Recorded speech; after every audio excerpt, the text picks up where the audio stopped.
o Bairrista FC em campo. Baldasso fumando, o Júnior Maicá só de camiseta, enfrentando o inverno rigoroso, e Kleber Grabowski, esse sim, um pouco mais velho, ou bem mais velho.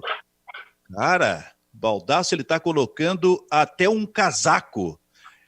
Quer dizer, fico com quem, hein? Com o verão do Júnior Maicá ou com o inverno do Kleber Grabowski? Decide essa parada aí, Baldasso. Só pra te dizer que o teu cabelinho tá despenteado aí. O meu cabelo tá despenteado? Não, deixa eu te dizer o seguinte, ô Benfica. Tá frio, não tá nem tão quente pro Maicá tá como está e nem tão frio pra tu tá dizendo um inverno rigoroso. Tá todo mundo errado nessa história. Ah, mas eu tô no ar-condicionado aqui, tô fechado no estúdio, tá tudo certo. Não tô na rua também. Ah, bom. Perfeito, tá trabalhando com ar-condicionado e enfim funcionando aí na embaixada. Benfica, eu quero saber se tu tá tomando um solzinho todos os dias para vitamina todos D os dias. E tal. Tá tomando todos os dias a Solange me coloca para tomar um solzinho depois do programa. Então tá bom, então tá beleza. E tu? Então, a Monique me leva para tomar. Ela me faz uma sopinha de noite, tem que ser leve, porque velho não consegue dormir se comer coisa pesada. E de manhã ela me coloca, depois do programa, me coloca no solzinho também para uma vitamina D que é importante para a saúde. Cara, eu vou te dizer uma coisa, Kleber e Maicá, pra gente ficar falando dessas bobagens é porque não deve ter notícia. ou tá faltando conteúdo em cada um de nós. Então deu uma notícia, Kleber. Tem notícia, só que a gente não consegue descobrir. Tem uma informação que eu estava investigando agora, Silvio. Até demorei um pouquinho para entrar no ar. Aí parece que o futebol uruguaio vai voltar em agosto, né? Então isso eu acho que é o resultado de organização, né? Se aqui no Brasil a gente se debate, não sabe para que lado está andando, tem gente pressionando, querendo voltar com o futebol em junho, praticamente ao mesmo tempo que o futebol europeu está voltando. Lá no Uruguai tem informação que o futebol volta em agosto, volta praticamente junto com o Rio Grande do Sul. Tô com a matéria aqui, Kleber, do El Observador do Uruguai, dizendo que a volta do futebol pode ser antecipada para 1º de agosto. Mas é mais ou menos o que vai acontecer aqui Pois é, eu não sei se no Brasil inteiro, mas no Rio Grande do Sul vai ser isso. Essa é uma previsão realista, é uma previsão que é palpável, uma previsão diante da realidade, uma previsão que dá para aceitar. O problema é que o Flamengo lá no Rio de Janeiro, a Federação Carioca, querer voltar daqui 15 dias o futebol. Aí tão louco, né? E o Flamengo levando pau, né? Merecido, né? Flamengo merecido. Forçando a barra, né? Forçando, nem um pouquinho preocupado. Eu vou te dizer, se eu pudesse dizer palavrão nesse programa, eu ia dizer que o Flamengo estava cagando e andando para a situação. Essa matéria que eu tô lendo... Tu não pode descolar o futebol da realidade, aí entra a responsabilidade social. Nós temos nos últimos anos vários artifícios e vários regramentos que deram responsabilidades aos dirigentes de futebol. Houve uma época que o cara chegava, assumia o clube, gastava em nome do clube, saía do clube, deixava a dívida e ficava por assim mesmo. Nós temos hoje, especialmente pelo Profut, vários regramentos que dão responsabilidades pro presidente perante o clube. E o presidente de um clube, ele tem, por representar o clube, ele tem responsabilidade social. Tu imagina o Flamengo, que tem 40 milhões de torcedores, o presidente do Flamengo já estão fazendo tudo errado em relação aos meninos lá do Ninho do Urubu, e toda aquela tragédia que aconteceu. E aí o presidente do Flamengo, mostra absoluta irresponsabilidade ao tratar dessa forma o retorno do futebol. O futebol não está descolado da realidade. O futebol é uma ação social, o futebol é uma ação cultural do país. Ela tem que estar inserida, o futebol tem que estar inserido dentro do contexto, cara. Não pode estar fora. O que tu ia dizer, Maicá? Não, era uma... Perdão, a matéria que eu estava lendo era de ontem, né? Que é uma reunião na terça-feira na Associação Uruguaia de Futebol ia definir o possível adiantamento, né, do retorno do futebol para 1º de agosto. Estou dando uma pesquisada aqui, Silvio, não achei ainda nada confirmado, assim, mas a tendência é essa, que 1º de agosto mesmo o futebol no Uruguai retorna. E sobre o Flamengo, o Baldasso está coberto de razão. O Flamengo está se esforçando. O Flamengo teve uma temporada incrível, né, ano passado, histórica, talvez uma das maiores de todos os tempos. Ele foi campeão da Libertadores e brasileiro no mesmo final de semana, praticamente, né? Tava voltando do título da Libertadores e foi campeão brasileiro, comemorou um final de semana inteiro. Mas o Flamengo tá fazendo um esforço gigantesco. O Flamengo sempre, para mim, na minha visão, sempre foi um time inclusivo, né? Sempre me vem à memória a geral do Maracanã lotado, gente de todas as castas sociais. O Flamengo é um time de massa, né? Muita gente no Nordeste também. E o Flamengo se esforçando de uma maneira burra para se tornar um time tão antipático, né? Agora que ele tá, enfim, agora que ele poderia se tornar realmente, né, depois da força do time que ele ganhou no ano passado, dos títulos, se tornar um fenômeno mesmo, espalhado ainda mais por todo o Brasil, o Flamengo não resolve o problema dos adolescentes do Ninho do Urubu, que isso é gravíssimo, né? O Flamengo paga fortunas aos jogadores e não consegue chegar num acerto com as famílias que perderam filhos, adolescentes. E agora essa questão do retorno do futebol também, o Flamengo tá numa... Parece que tá... bem como disse o Baldasso, parece que tá numa realidade alternativa, onde ele controla a narrativa. E não dentro do contexto todo do futebol e do nosso país também, né? Sabe aquela expressão, o sujeito tá se achando? Isso me parece assim, parece que exatamente fecha com o Flamengo, depois daquilo que ele conseguiu no ano passado, especialmente pelos seus dirigentes. Os dirigentes do Flamengo estão se achando. O Flamengo, de um modo geral, está dizendo, olha, nós somos superiores a tudo e a qualquer coisa aqui no país. É o Flamengo, para usar uma expressão bem conhecida, acima de tudo. O Flamengo acima de tudo. Parece ser isso que o Flamengo quer transmitir, entendeu? Então, aquilo que ele faz tem que ser necessariamente aplaudido. É o que pensam, pelo jeito, lá dentro do Flamengo. Eu vou usar outra frase, né, que o Flávio Dutra, nosso antigo chefe lá da Rádio Gaúcha, usava muito. Dá-lhe o látego e conhecerá o tirano, né? Dá o chicote que tu vai sentir a força da porrada que tu vai levar. E o Flamengo, na medida que conseguiu estabilizar-se financeiramente, economicamente, se transformou numa potência do tamanho da sua torcida, da sua marca, o Flamengo parece se sentir acima da lei, acima do bem e do mal, faz o que bem entende, né? Tem essa questão do Ninho do Urubu, né, muito mal resolvido, da falta de sensibilidade dos dirigentes do Flamengo, dizendo que seria um prejuízo muito grande, não teria dinheiro para cobrir as indenizações, continua gastando e fazendo investimentos de alto calibre no futebol. Tem a questão dos direitos de transmissão do Campeonato Carioca, o Flamengo não está na TV, estava comprando uma briga com a Globo, e agora tem essa questão aí de ir a Brasília junto com o Vasco da Gama, que não tem dinheiro para fazer o café da manhã, imagina, o almoço, né, para pressionar inicialmente para contar com o apoio do presidente Bolsonaro para treinar em Brasília, que já é uma ideia de Jiricó, né? E agora vem com essa ideia de treinar sem autorização e diz, a gente está fazendo tudo certo, a gente tem os protocolos de segurança aqui, não interessa. O Flamengo está do lado errado, né? O Flamengo poderia, com a marca que tem, com a força que tem, ser um mobilizador na campanha contra o coronavírus. O Flamengo está fazendo tudo errado, dando a indicação de que está tudo bem, a gente pode seguir do jeito que está.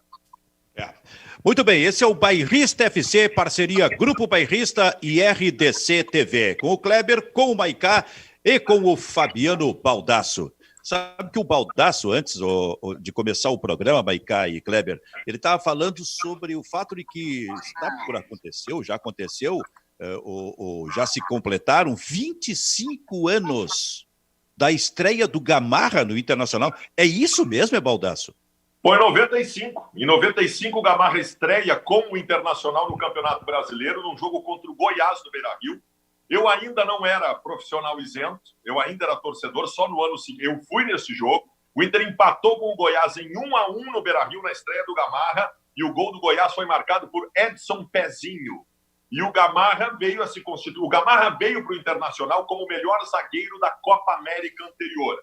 E a sequência do Gamarra no Inter, no Corinthians, depois deu ao Gamarra o título de um dos melhores, se não o melhor zagueiro do mundo de sua época. Ele que, na Copa de 1998, tu estavas lá, Silvio Benfica, fez uma coisa assim, inimaginável. Não é que ele foi impecável, ele foi cometer, e não é que ele não tomava cartão amarelo, ele foi cometer a primeira falta como zagueiro, se não me engano, nas quartas de final da competição. O Paraguai foi longe, o Paraguai foi eliminado lá adiante. Então, assim, nas seleções que se faz do Gamarra, nas seleções que se faz do Inter de todos os tempos, O Gamarra muitas vezes não é colocado porque ele não ganhou títulos expressivos no Inter. No Inter ele só ganhou o Campeonato Gaúcho de 97, quando ele foi embora, logo depois.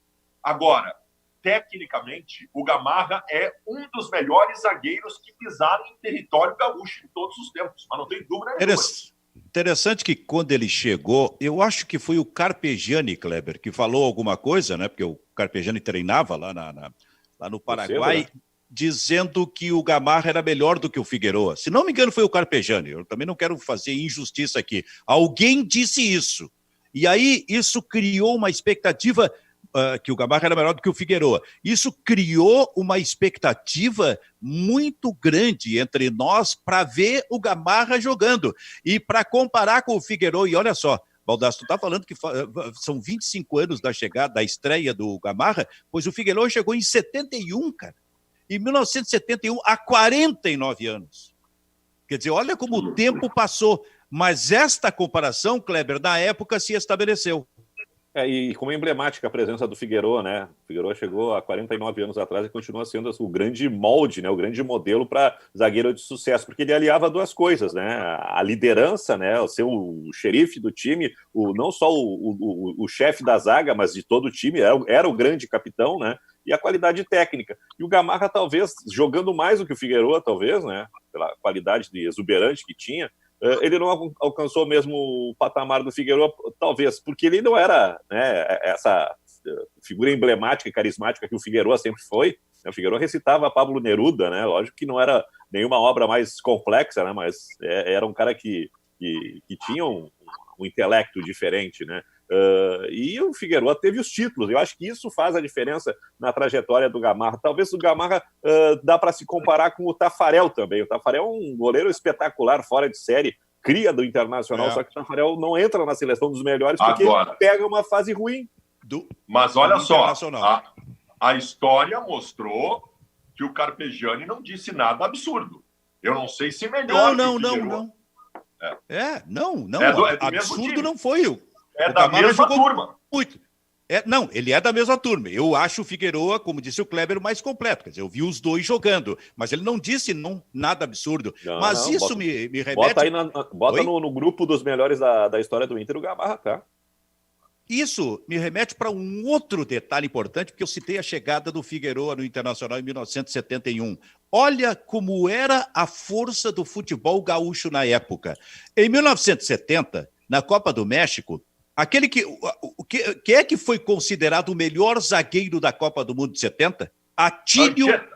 Atílio Genaro Anchieta, jogador do Grêmio, 1970.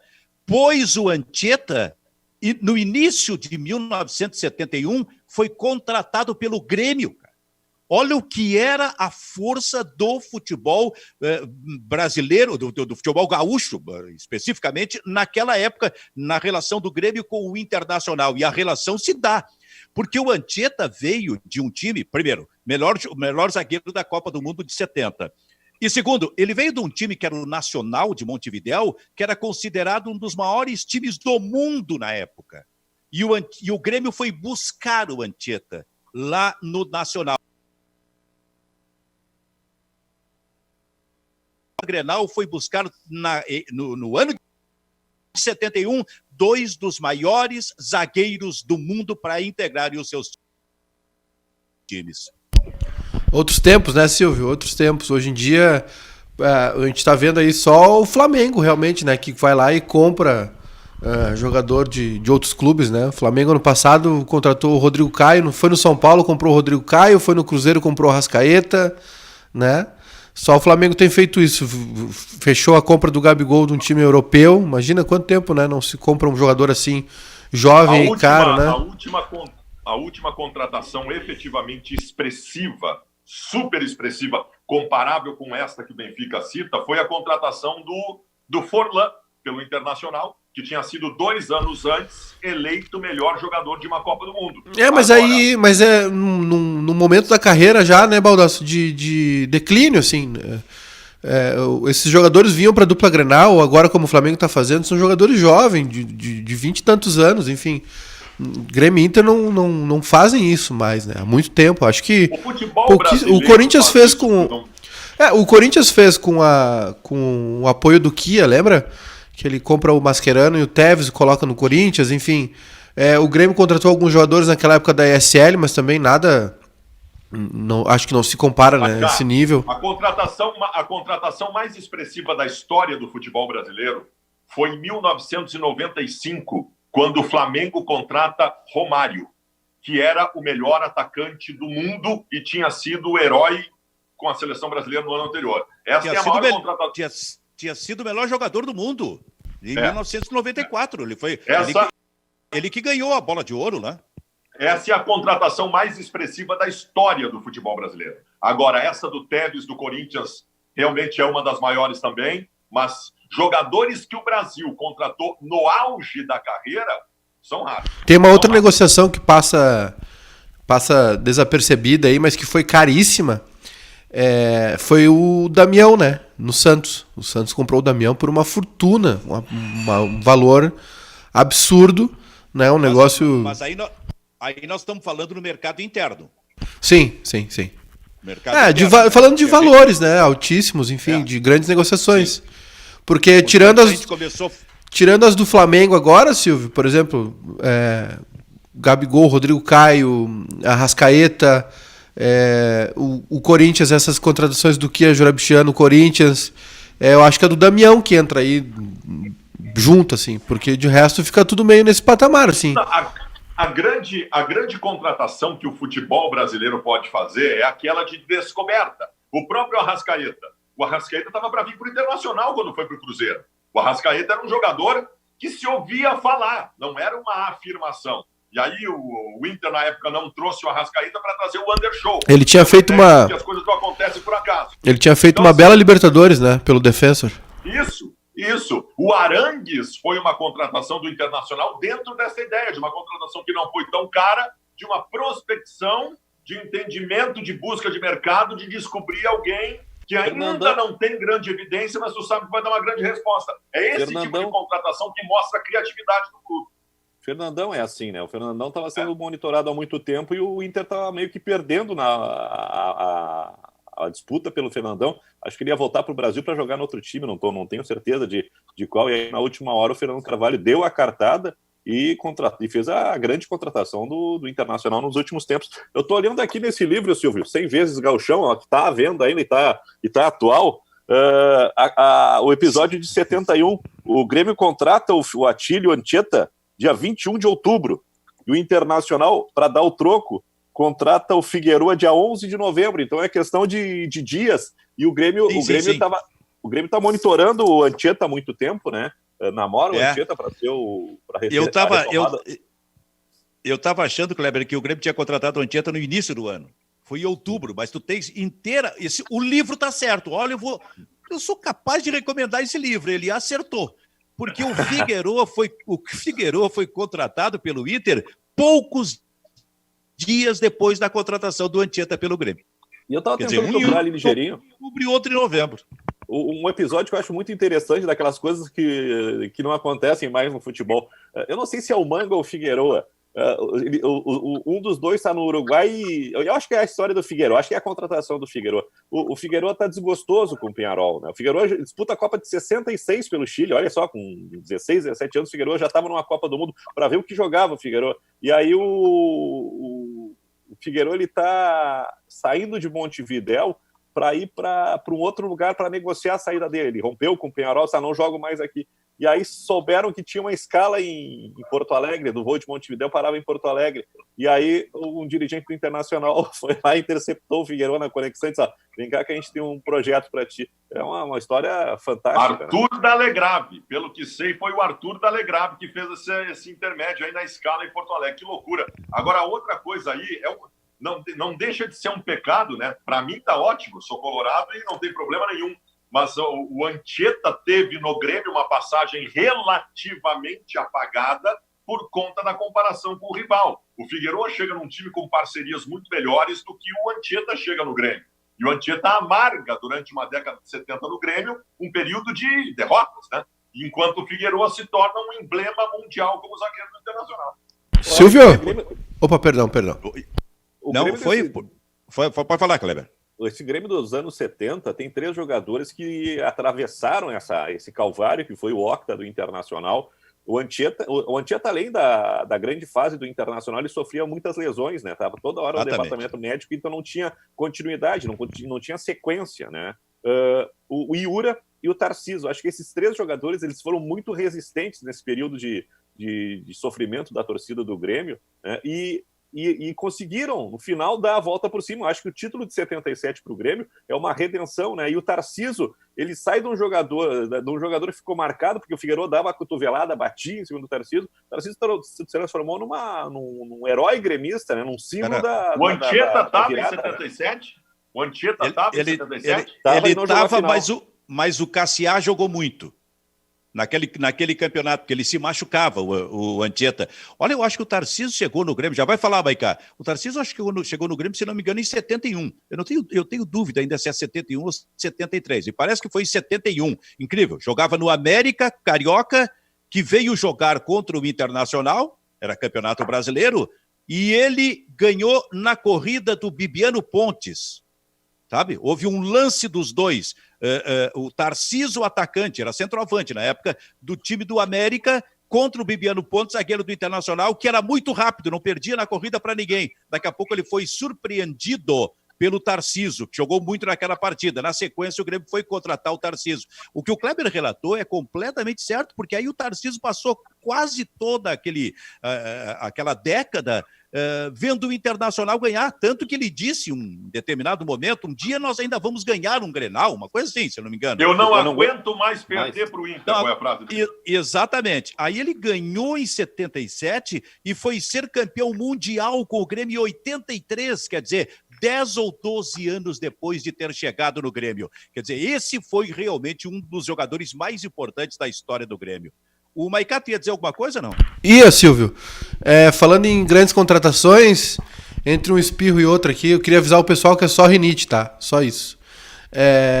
Eu tô com a lista aqui das 10 maiores contratações da história do futebol brasileiro, se vocês quiserem, com nomes e valores, tá? Deixa eu dizer, Tarcísio chegou ao Grêmio em 73, só para 73, tá. Tirar a dúvida. O 10º é o Borja, né, contratado pelo Palmeiras em 2017, 33 milhões de reais. O 9º é o Michael do Goiás, que agora foi pro Flamengo, né? Nessa virada de ano, 34 milhões de reais. O 8º é o Nico Lopes. O Inter pagou 35 milhões e 800 mil, né, para comprá-lo junto à Udinese. A 7ª contratação é o Pato, quando ele veio pro Corinthians, né? O retorno dele ao Brasil. Vindo do Milan, 40 milhões e meio de reais. A 6ª contratação mais cara é o Damião, como eu tinha dito aqui, 41 milhões e 600 mil do Inter para o Santos. Aí agora do 5º ao 1º é tudo Flamengo praticamente. O 5º é o Vitinho, agora que veio do CSKA, né?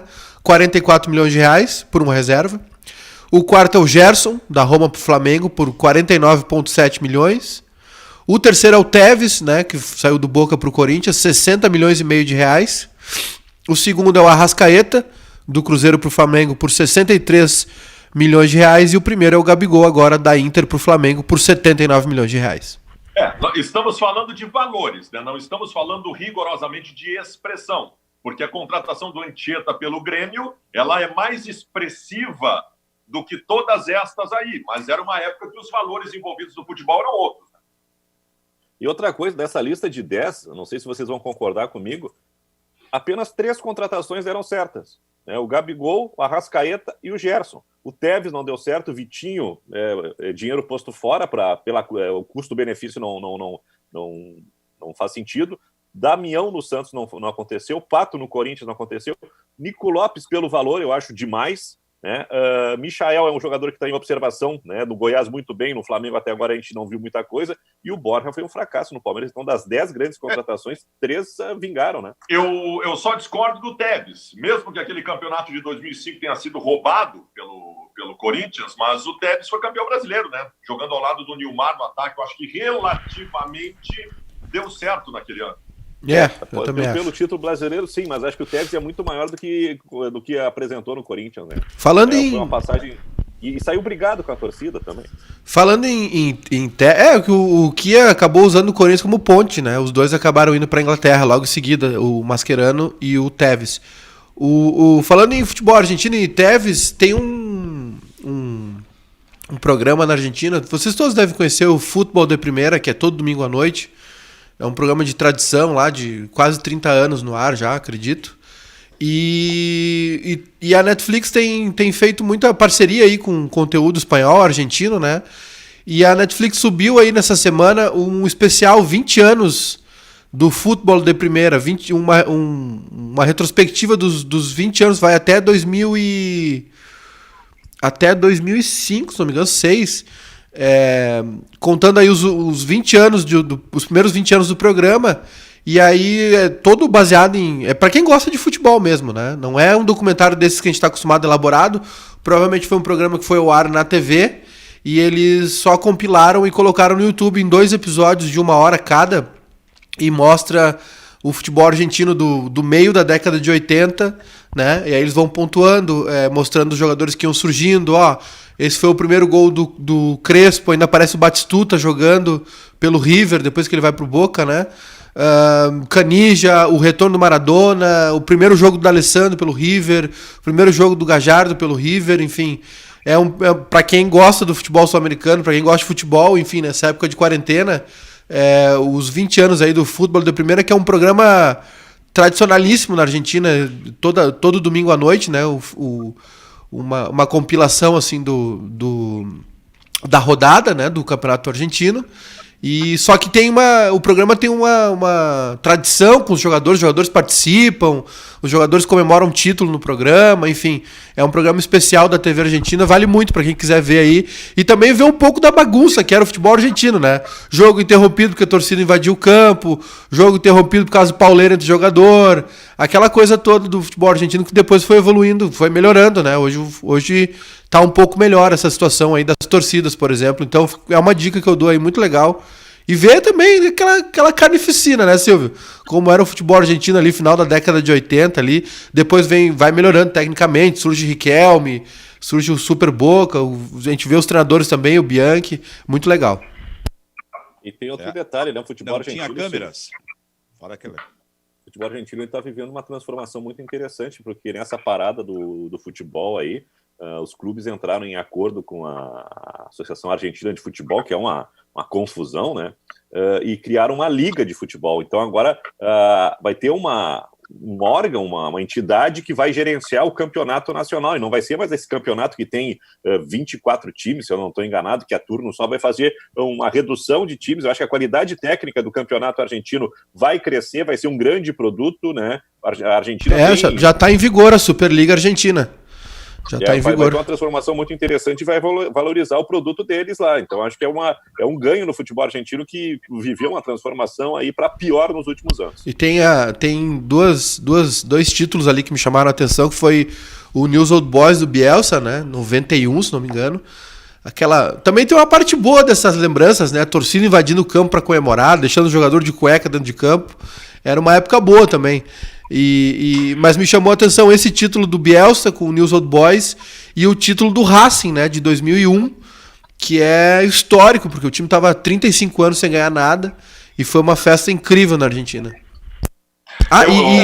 Só para completar, depois desse título de 2001, o Racing vem ganhar agora, né? 2001 com o Milito, e aí o Racing vem ganhar agora com o Kudê, né? O Kudê foi muito importante a passagem dele pelo Racing.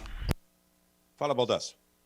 Não, a gente tem lembranças, o saudosismo em relação a coisas que nós vivemos e assistimos no futebol.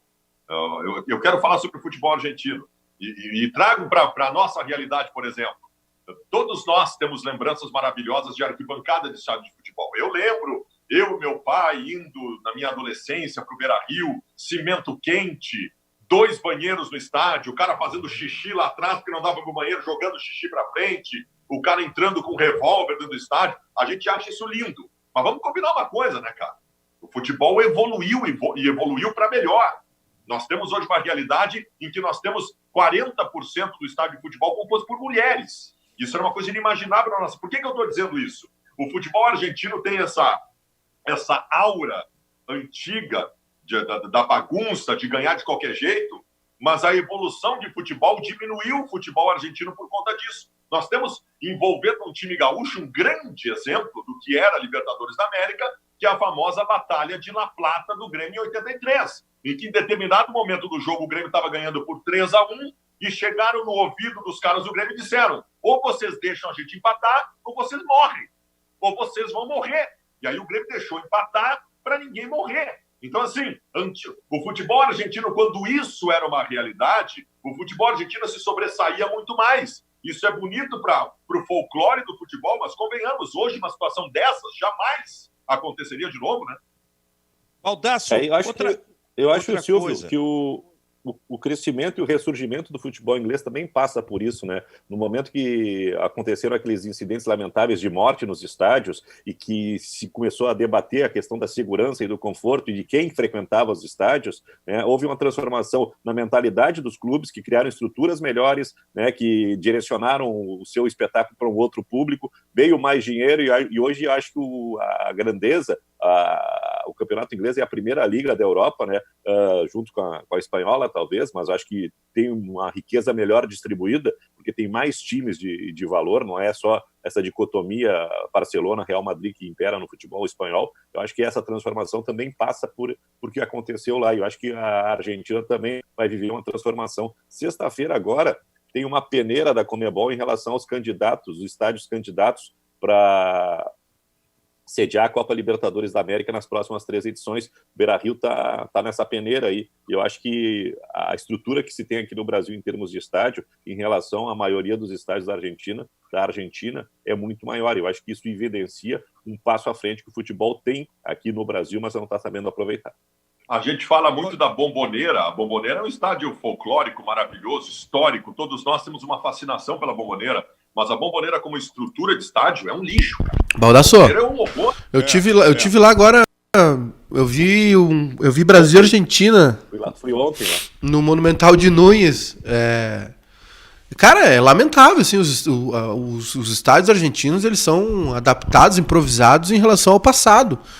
Talvez o estádio de La Plata, né, que foi um projeto meio encabeçado pelo Verón, lá do Estudiantes. O Brasil chegou a jogar lá, acho que na Copa América, que o Brasil é eliminado pelo Paraguai. Lembra que o Brasil erra todos os pênaltis com o Fred, o Elano?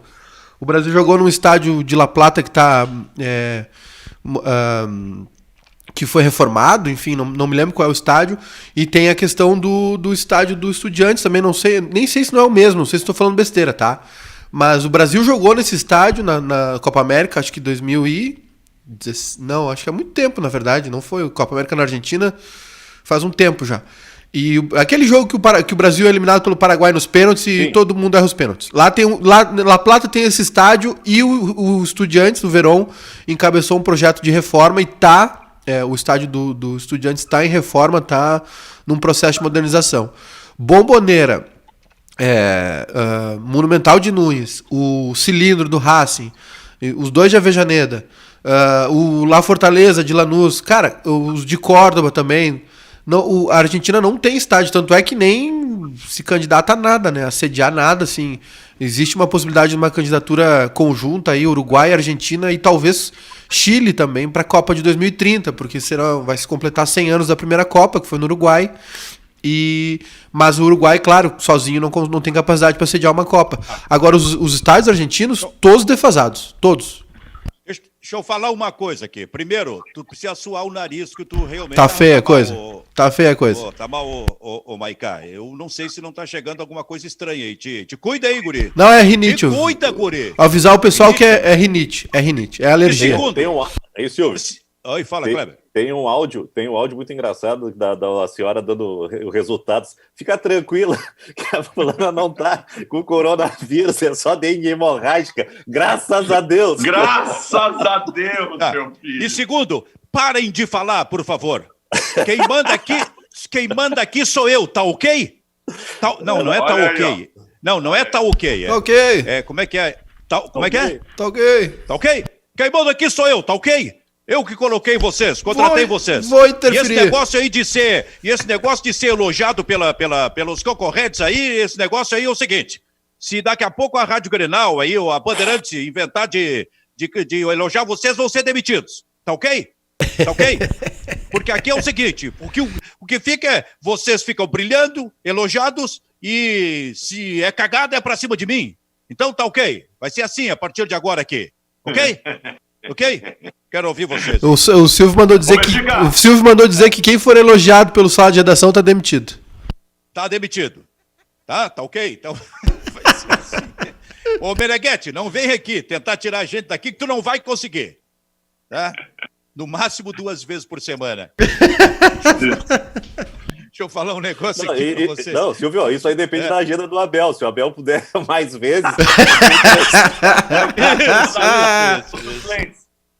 Como é que é, o Baldasso? Acho que tem uma falhada. Depende da agenda dos meus suplentes. Ah, tá certo. Olha só, mas agora falando um pouquinho sério aqui, o Felipe Duarte, que é colega da gente, da RBS, ele fez um trabalho, porque esse é o momento em que a gente busca todo tipo de alternativa como conteúdo, quer dizer, não tem jogo para se comentar tecnicamente, taticamente o time, ele disse assim, ele está escolhendo o seguinte, qual o goleador mais importante da história do Grêmio? E deve ser com votação, e qual o goleador mais importante da história do Internacional. E aí ele fez alguns confrontos, tipo Gessi contra Luan, Tarcísio contra Paulo Nunes, Alcindo contra Jonas, Baltazar contra Jardel. Estou falando do Grêmio. Para chegar no goleador mais importante da história do Grêmio. Em seguida eu falo do Inter, mas Júnior Maicá, qual é o goleador mais importante da história do Grêmio? Bácio. Olha, tem vários, né? O goleador mais importante é o quê? É número de gols, com importância dos gols? Como é que é? Eu acho que Silvio, entra tudo. Deixa eu tentar ser pedagógico ou atrapalhar. Essa ideia do Felipe é confrontar um contra um, fazer uma espécie de mata-mata e fazer peneira. É que eu acho que exatamente. Tipo assim, Gessi e Luan, qual deles? Tarcísio e Paulo Nunes, qual deles? Alcindo e Jonas, qual deles? Baltazar e Jardel, qual deles? Até chegar na decisão. Olha, na minha cabeça primeiro veio o Jardel, né, Silvio? Foi o primeiro cara que eu tentava imitar jogando bola e que fez aquela montoeira de gol. A gente vê os números do Jardel e não se dá conta que ele jogou só 1 ano no Grêmio, né? Ele fez aquele número, ele tá até hoje na lista aí dos artilheiros do Grêmio, jogou 1 ano só no Grêmio, só uma temporada. E, assim, o Luan tem uma participação especial, né? Ele foi um cara emblemático nesses títulos recentes, na Arena, um futebol mais moderno que o Grêmio desempenhou. Falando do passado, o Alcindo, né? Alcindo Bugre, enfim. Tem muita gente aí. O Renato também não foi um grande artilheiro, mas é o cara que faz 2 gols em Mundial, enfim. É difícil, é realmente difícil. É difícil porque se eu pegar o Inter assim... Não, eu vou colocar... Mas aqui, Baldasso, deixa eu colocar então as opções do Internacional. Ele botou uma eliminatória. Carlitos contra Leandro Damião. Claudiomiro contra Gerson. Bodinho contra Fernandão. Valdomiro contra Nilson. Tá, passam aí. Carlitos, Leandro Damião. Carlitos passa. Claudiomiro e Gerson. Claudiomiro passa. Bodinho e Fernandão. Fernandão passa. Valdomiro e Nilson. Valdomiro. Vamos seguir. Tá. Vai pro outro mata-mata. Não, o outro é do Grêmio. Aí é que tá, cada mata-mata, eu não tenho os resultados aqui. Eu quero chegar, então por isso que eu quero avançar para escolher aquele que foi para ti, por exemplo, o goleador mais importante da história do Inter. Eu vou te dizer, o Fernandão, ele não era exatamente um goleador, ele fazia gols. O D'Alessandro tem muitos gols na história do Inter e tal, mas se eu for pegar assim, ó, longevidade, importância, artilharia, o goleador mais importante da história do Inter é o Claudiomiro. Certo. Eu diria o seguinte, na minha opinião. O Claudiomiro é o melhor centroavante que o Inter teve e foi o goleador mais importante que o Inter teve. Já pelo lado do Grêmio, quero ouvir o Kleber, eu escolho o Jardel como o goleador mais importante. E escolho o Alcindo como o melhor centroavante que o Grêmio teve. Eu não sei se por aí dá para avançar um pouquinho, hein, Kleber? Bom, eu queria ter visto, né, ter conhecido um pouco, e pena que o nosso arquivo não possibilite isso, né, ver Carlitos no Internacional. Carlitos era um matador de Grenal, a especialidade do Carlitos era ganhar Grenal, né?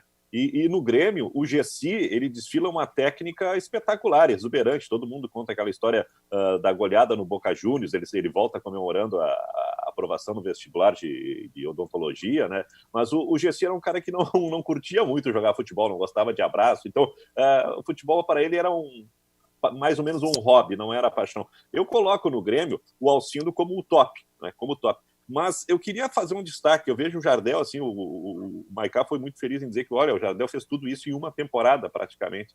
Mas quem acompanha o Jardel é o Paulo Nunes. Ele tem muito mérito na consagração do Jardel num ano, e o Paulo Nunes ele fica com o Zé Alcino no ano seguinte, e ele é artilheiro do Campeonato Brasileiro. Acho que, se eu não estou enganado, o primeiro jogador do Grêmio a alcançar o posto de artilheiro do Campeonato Brasileiro. Então, Paulo Nunes, mesmo não sendo o 9, era muito matador, era muito decisivo e viveu uma grande fase. Foi artilheiro junto com o Reinaldo, lembra, do Atlético Mineiro? Mas aí eu acho que o Paulo Nunes tem uma... Eu faço algumas contestações à manifestação do meu querido Kleber Grabowska. É óbvio que o Baldasso vai contestar o Paulo Nunes. O Paulo Nunes fez o Saci, Paulo Nunes fez o Saci no Beira-Rio, é óbvio que tu vai contestar ele. Tu tá magoado? Tu tá magoado com o Paulo Nunes? O Paulo Nunes foi importante para que o Jardel fosse, naquela temporada, um grande goleador, embora eu acho que o Arce tenha tido a mesma importância do Paulo Nunes. E o Jardel, também é importante que se diga, que o Jardel sai para Portugal e ele vira o maior goleador da Europa. 3 vezes. Uma pontueira de gols por muitos anos. 3 vezes chuteira de ouro chuteira de ouro da Europa. O jogador com mais gols na Europa. 3 vezes. O Jardel fez tanto gol na Europa que a UEFA mudou o critério para apontar o chuteira de ouro, né? Fez pontuação, né? A questão técnica influenciava nisso também, né? Os adversários eram mais fracos. Mas azar, era a grande fase do Jardel, que fez sucesso no Porto e depois volta para fazer sucesso no Sporting também, né?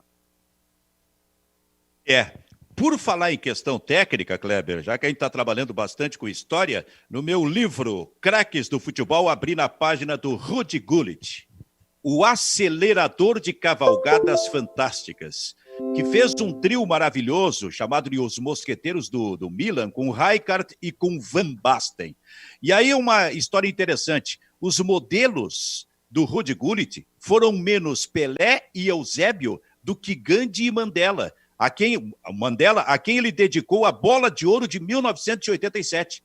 O líder do movimento contra o apartheid na África do Sul achava-se, então, preso desde 1962, pois o Gullit ganhou, o Baldasso, a Bola de Ouro de 1987 e ofereceu ao líder Nelson Mandela. Rudi Gullit é um dos mais subestimados jogadores da história do futebol mundial. O Rudi Gullit, para nós brasileiros, ele é um símbolo daquele momento em que nós acompanhávamos futebol nas manhãs de domingo com o Silvio Luiz narrando e com o comentarista dando receita de bolo durante a partida. O Gullit... de comida italiana. Isso aí. O Rudi Gullit era Silvio Lancelotti. Fabuloso. Ele fez parte da seleção holandesa, campeã da Eurocopa de 1988, ao lado do Van Basten, do Koeman e tal. Mas o Gullit, no Milan, ele era um jogador fantástico. Era o grande embate do Milan, do Gullit, com o Napoli do Maradona e do Careca. E o Milan era melhor. O Gullit deveria ser mais lembrado na história do futebol mundial, porque era um jogador fora de série. Silvio, só para fazer uma correção, o Jardel foi 2 vezes o maior goleador da Europa, 99 e 2002, e consequentemente do mundo. Né? Nesse mesmo ano aí, onde ele foi o maior goleador da Europa, ele foi do mundo também, 99 e 2002, e 97 ele foi chuteira de prata da UEFA e 2000 chuteira de bronze da UEFA. E só para os números do Jardel aqui, no Grêmio ele jogou 84 jogos essa temporada, né? O Grêmio jogava Libertadores, Brasileiro, Copa do Brasil, Gauchão mais longo, né? 84 jogos naquele 95, 96 e 65 gols ele marcou no Grêmio em uma temporada. Nossa, 65 gols. Nossa, hoje quando um jogador, um atacante marca 30 gols na temporada, a gente diz que é espetacular. Jardel, hein? A respeito do Gullit, né? O Gullit ele aparece nos sorteios da UEFA, sorteios da FIFA, quando tem definição de grupos de competições, e o Gullit não tem mais aquela vasta cabeleira, né? Então, quando a gente olha o atual Gullit no palco, a gente... Mas quem é esse aí?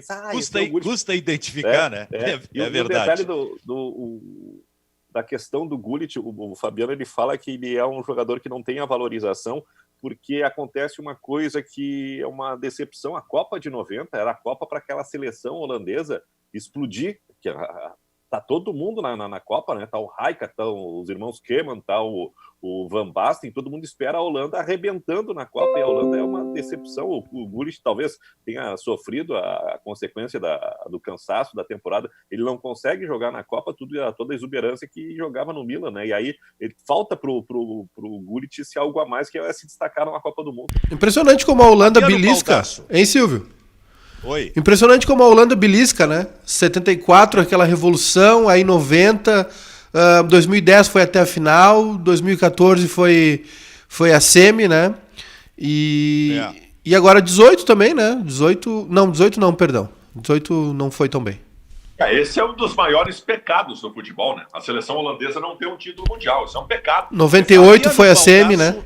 Contra o Brasil. Fabiano Baldasso, lembrei de Vianney Carlet agora. Por falar em Copa do Mundo, lembrei de Vianney Carlet. Sempre é bom. Viu, Kleber? Diga. Qual é o episódio? Copa do Mundo de 1998. Vianney Carlet foi para a Copa, na França, escalado por Kleber Grabowska, que era o coordenador de esportes na época, né? Lá estava o Vianney Carlet. O Brasil decidiu, o Baldasso, contra a França, como se sabe, perdeu de 3-0. A gente ficou fazendo aquele trabalho final lá, 2 horas, mais ou menos, no Stade de France, onde foi a decisão, e depois voltamos todos para o centro de imprensa, onde tinha o estúdio da Rádio Gaúcha. E ali estava todo mundo, né? Tava o Ranzolin estava na Copa, o Pedro, o Marco Antônio, o Brauner, o Rui Carlos Osterman, toda a catrefa. O Vianney, toda a gangue. Tava eu, Macedo, Chicão, tava um monte de gente, Eldio Macedo. Aí o Eldio Macedo disse o seguinte, já era de noite, né? Domingo à noite, ele disse, vamos jantar numa pizzaria aqui, que era a Pizzaria Pino. Tá lotada, lá em Paris, a pizzaria. Lotada de gente do mundo inteiro. E nós, com uma mesa enorme, todos nós ali. Daqui a pouco o Vianney olha para uma mesa ao lado e tinha 4 moças lá. Nesta mesa. Todas elas tailandesas. Depois a gente descobriu que eram tailandesas. Ou naquele momento ali alguém descobriu. Aí o Vianney disse o seguinte, o que vocês me dão? O que vocês dão para o Tata se ele for daquela mesa e elas servirem o Tata na boquinha? E aí todo mundo disse, não, essa o Vianney não vai conseguir. Como é que o Vianney vai sair? Vai para uma mesa onde está cheio de tailandesas, vai conversar com as mulheres e elas vão servir comida na boquinha do Vianney. Muito bem, o Vianney levantou. E a gente nem deu bola para aquilo, porque ele evidentemente não ia conseguir, e em seguida ele já estaria de volta ali. Seguimos o nosso papo. E daqui a pouco alguém diz assim, olha ali a mesa das tailandesas, olha ali, fulano, olha. Todos olhamos. Estava o Vianney assim, ó. E as tailandesas servindo sorvete na boquinha do Vianney Carlet. Cara, até hoje eu não descobri, nenhum de nós descobriu como é que se deu aquilo. Mas nós vimos isso, Baldasso, naquela noite. Na Tailândia tem uma história interessante de 4 moças que estavam numa mesa sozinhas, solitárias, né, após Brasil e França, e aí eles disseram, contam para as amigas até hoje que serviram sorvete pro Danny DeVito. Cara, o beicinho do Vianney, estilo francês. Meu Deus. E elas vá sorvete no Vianney e ele só dava. O Vianney não foi o Vianney que criou um termo na Copa da França que era o avec de moi, que é o vai por mim. Avec moi, vivite Rijoli. Vianney Carlet, o inesquecível, saudoso Vianney Carlet. Ô, Júnior... Deixa eu atualizado aqui nas informações do Grêmio. Né? O Grêmio vai ganhar uma grana aí porque o Paris Saint-Germain está contratando o Alex Telles do Porto, vai pingar na conta do Grêmio R$750 mil, que não é uma fortuna, não paga as minhas contas, mas, né, ajuda um pouquinho nesse momento. E o grande beneficiado vai ser o Juventude. Né? O Juventude vai ganhar aí como clube formador, né, uma grana interessante para montar o time para a Série B. O Juventude já tem 4 jogadores encaminhados para a Série D. O negócio do Everton parece que não vai sair com o Napoli, né? Mas o Grêmio está negociando aí com os investidores, com o Gilmar Veloso e com o Celso Rigo, uma diminuição na parcela que eles têm em relação ao total do bolo do Everton, né? O Grêmio detém 50%, o Grêmio vai conseguir algo a mais, né? Cedendo futuras negociações. E na Inglaterra tem um jornal que está apaixonado pelo Matheus Henrique, colocando o Matheus Henrique como substituto perfeito para o Fernandinho no Manchester City, né? Que coisa impressionante, que cartaz. E essa matéria diz que o Matheus Henrique joga mais que o antigo titular, o Arthur, que está sendo, não sei se uma decepção, né? Mas um cara que está rendendo muito menos do que se esperava no Barça. E olha... Lembrei, Maiká, lembrei agora do Cacalo.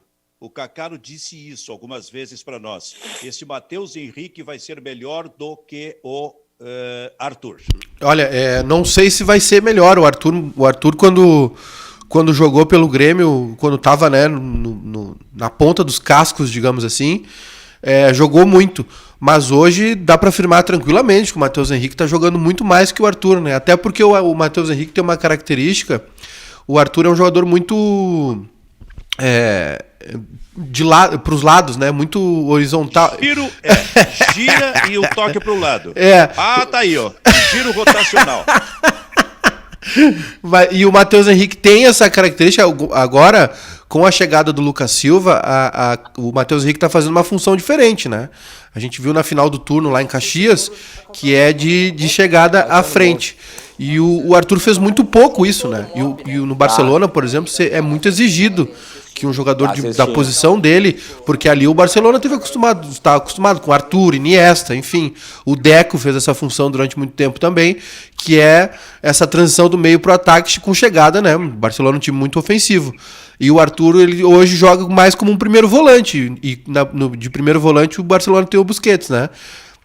Então, e o Matheus Henrique está fazendo isso no Grêmio. Claro, não dá para comparar a exigência dos dois clubes, mas o Matheus Henrique tem feito isso muito bem, de levar o time à frente, né? Ele tem uma boa chegada à frente, um bom chute fora da área. Fala, Baldasso, ia dizer alguma coisa ou não? Não. Eu ia dizer o seguinte, o Kleber falou, eu não entendi direito ali. O Juventude e o Grêmio dividem os direitos de formação do atleta, né? Cada um ganha 750 mil, porque para o Grêmio 750 mil não é nada, para o Juventude é muito, né? Não, mas o Juventude ganha mais que isso. Acho que o Juventude tem um percentual maior. Eu não tenho essa informação, mas o Juventude, né, por ser a origem do Alex, ele tem um percentual maior. E o Alex depois tem uma passagem pelo Grêmio. Tu imagina, neste momento de extrema crise, o Juventude, daqui a pouco, de uma hora para outra, recebe tipo assim R$1,5 milhão, Baldasso. Pelo amor de Deus. Salva a lavoura. Nossa Senhora. São como é que estamos de 3%, 3,35%. O Juventude recebe. E só que aqui é numa negociação antiga, né? Aqui tá falando o Juventude já vem ganhando alguns valores, né? Cada negociação aí do Alex Telles, né?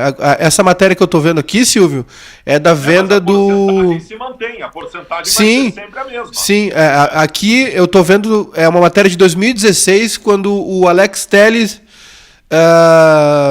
vai para o Porto, né? Do Galatasaray para o Porto, o Juventude ganhou 795 mil euros. R$1.000, perdão. 218 mil euros. São 3,35% da negociação. Então, e o Grêmio recebe 0,5%, né? É isso aí, 0,5%. Vai ganhar de acordo com o Globoesporte.com. Eu vou pesquisar, ver se eu acho o valor aqui certinho. O Grêmio seria esse valor mesmo, 700 mil. Perfeito. Depois o bairrista informa. Muito bem. Kleber, Maiká, Baldasso, muito obrigado. Até amanhã. Tu vai estar presente amanhã, ou Baldasso vai dar aqueles migués aí daqui a pouco? Pessoal, não posso subir. Tô aqui, Silvio, tô aqui com o valor, Silvio. Tô aqui com o valor. 4 milhões de reais pro Juventude. 4 milhões e 300 mil pro Juventude. Pode render essa negociação. Que loucura nesse momento. 750 mil euros pro Juventude.